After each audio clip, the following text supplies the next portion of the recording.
Hey, that's my cab. From Spadina and Nassau, this is City TV. Everywhere. Spare bathroom period.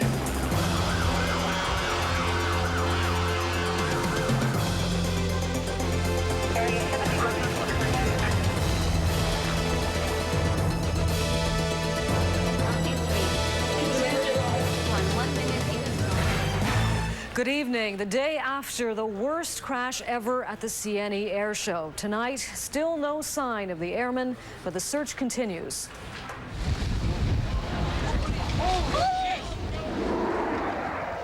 The Royal Air Force submarine seeker, the Nimrod, with a 7-man crew, plunges to a watery grave just moments after performing a lazy loop for spectators whose cheers turned to gasps. Oh my God!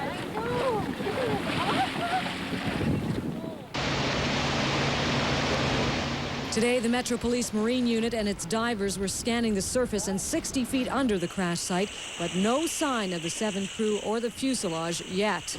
We have located a fairly substantial portion of the wreckage, and there's very heavy damage to that debris. Important place, this is the galley, the kitchen. There's donuts on the go there.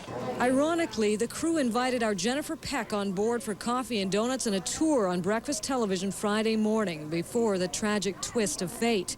Today, they've been identified as pilot Dom Gilbert, co-pilot Glenn Hooper, Gary Mokum, Nick Brooks, Richie Williams, Craig Barnett, and Bernie Worthington, all in their late 20s or early 30s. The RAF crew were all from the tiny village of Kinloss here on Scotland's Moray coast, a place where everyone knows each other, where the families of these men are still in shock, and where all are trying to come to terms with why this happened. I've just been speaking to a young lady in Shropshire this morning whose friends are, involved in this. Obviously, it is a tremendous tragedy.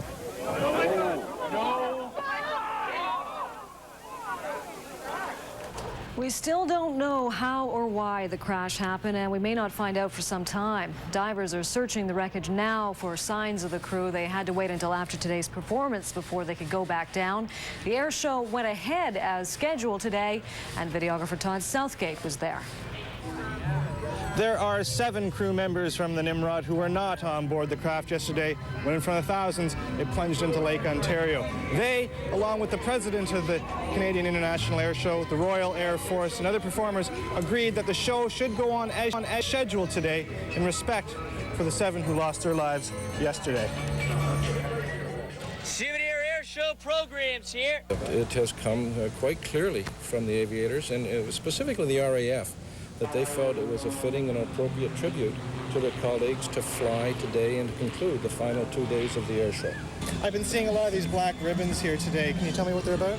They're just a sign of respect for the pilots that were killed in yesterday's crash. Well, it was kind of eerie. I didn't think they'd do it for today at all. I thought they would have held off maybe until next year. I guess the guys that are gone would want the show to go on anyhow. About 45 minutes of the air show had to be canceled today because of some ugly weather, but when the rain broke, the Canadian Northern Lights appeared, and they paid tribute to the lost men of the Nimrod. The Northern Lights regrouping for their final pass in a missing man formation.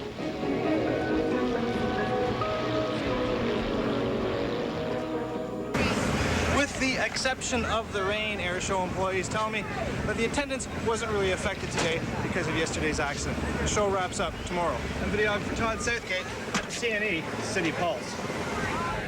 There have been 7 other accidents at the CNE Airshow. 6 of the crashes were deadly. 2 airmen were killed during their practice session 2 days before the first airshow in 1949. Most recently, pilot Shane Antaya was killed during a mid-air collision between 2 snowbirds in 1989.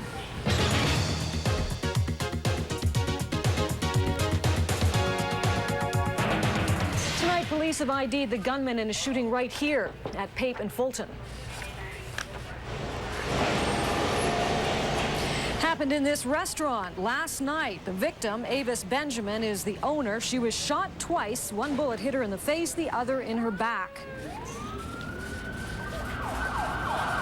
She was rushed to St. Mike's Hospital for surgery. Her injuries are not considered life-threatening. Police have pegged her estranged husband as the suspect. They're looking for him tonight.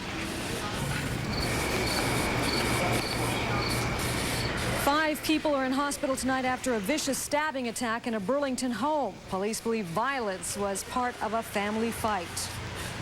A domestic dispute occurred in another address besides this location here behind us.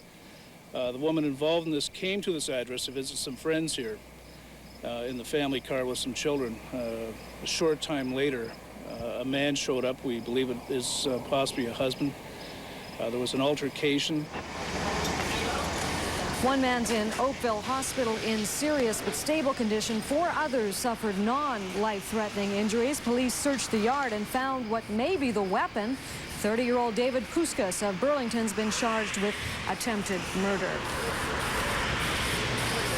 Police attempting to solve murder and missing persons cases around North America have begun checking their files for links to Paul Bernardo.